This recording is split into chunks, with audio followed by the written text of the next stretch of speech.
Bacaan Alkitab hari ini dari kitab 1 Raja-Raja pasalnya yang ke-11. Salomo jatuh ke dalam penyembahan berhala. Adapun Raja Salomo mencintai banyak perempuan asing. Di samping anak Firaun, ia mencintai perempuan-perempuan Moab, Amon, Edom, Sidon, dan Het. Padahal tentang bangsa-bangsa itu Tuhan telah berfirman kepada orang Israel, "Janganlah kamu bergaul dengan mereka dan mereka pun janganlah bergaul dengan kamu, sebab sesungguhnya mereka akan mencondongkan hatimu kepada Allah-Allah mereka." Hati Salomo telah terpaut kepada mereka dengan cinta. Ia mempunyai 700 istri dari kaum bangsawan dan 300 gundik. Istri-istrinya itu menarik hatinya daripada Tuhan. Sebab pada waktu Salomo sudah tua, istri-istrinya itu mencondongkan hatinya kepada Allah-Allah lain, sehingga ia tidak dengan sepenuh hati berpaut kepada Tuhan Allahnya, seperti Daud ayahnya.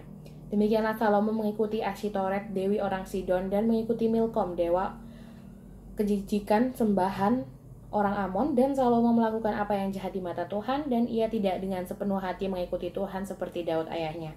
Pada waktu itu Salomo mendirikan bukit pengorbanan bagi Kamos, dewa kejijikan sembahan orang Moab, di gunung sebelah timur Yerusalem, dan bagi Molok, dewa kejijikan sembahan Bani Amon. Demikian juga dilakukannya bagi semua istrinya, orang-orang asing itu yang mempersembahkan korban ukupan dan korban sembelihan kepada Allah-Allah mereka. Sebab itu Tuhan menunjukkan murkanya kepada Salomo, sebab hatinya telah menyimpang daripada Tuhan Allah Israel, yang telah 2 kali menampakkan diri kepadanya, dan yang telah memerintahkan kepadanya dalam hal ini supaya jangan mengikuti Allah-Allah lain, akan tetapi ia tidak berpegang pada yang diperintahkan Tuhan.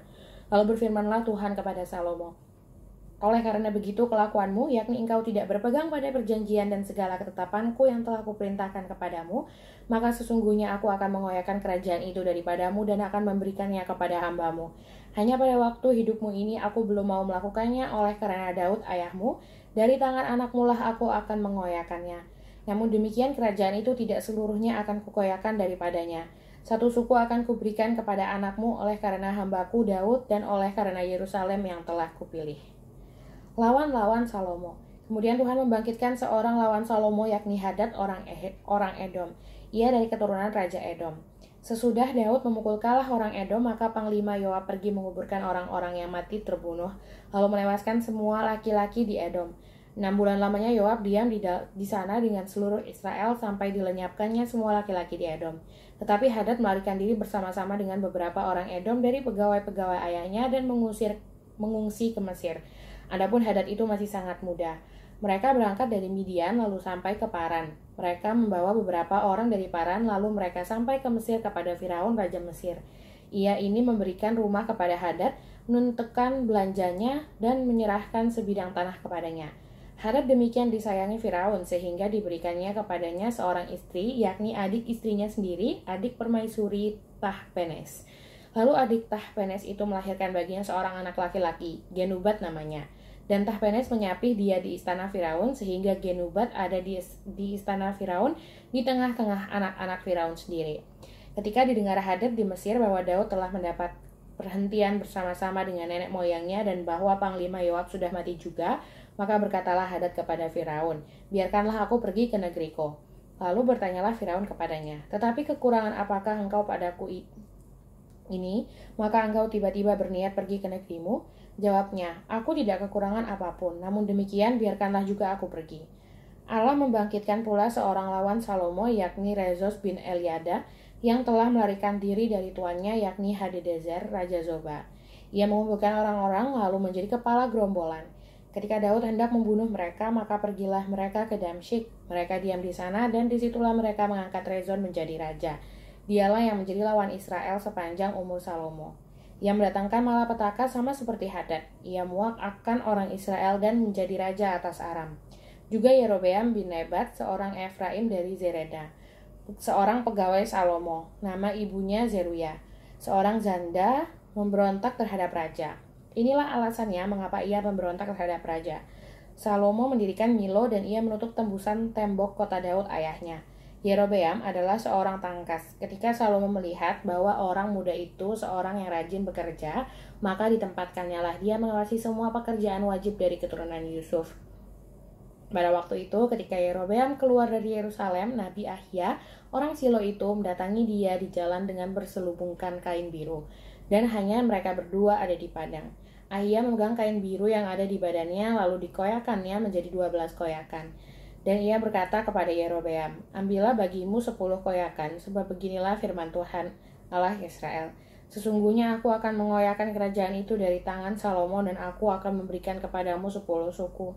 Tetapi satu suku akan tetap padanya oleh karena hambaku Daud dan oleh karena Yerusalem, kota yang kupilih itu dari segala suku Israel.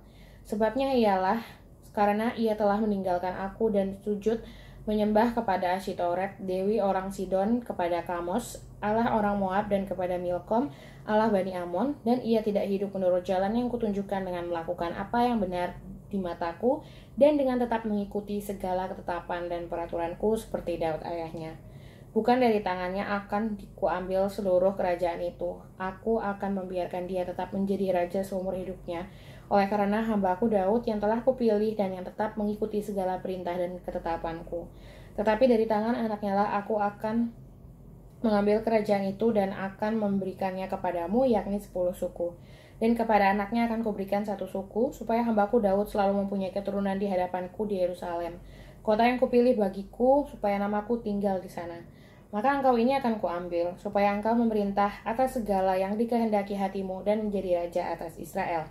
Dan jika engkau mendengarkan segala yang kuperintahkan kepadamu dan hidup menurut jalan yang kutunjukkan dan melakukan apa yang benar di mataku, dengan tetap mengikuti segala ketetapan dan perintahku seperti yang telah dilakukan oleh hambaku Daud, maka aku akan menyertai engkau dan aku akan membangunkan bagimu suatu keluarga yang teguh seperti yang kubangunkan bagi Daud.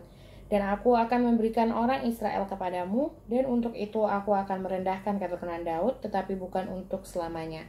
Lalu Salomo berikhtiar membunuh Yerobeam. Tetapi Yerobeam bangkit dan melarikan diri ke Mesir, kepada Sisak, raja Mesir, dan di Mesirlah ia tinggal sampai Salomo mati. Salomo mati. Selebihnya dari riwayat Salomo dan segala yang dilakukannya dan hikmatnya, bukankah semuanya itu tertulis dalam kitab riwayat Salomo? Lamanya Salomo memerintah di Yerusalem atas seluruh Israel ialah 40 tahun.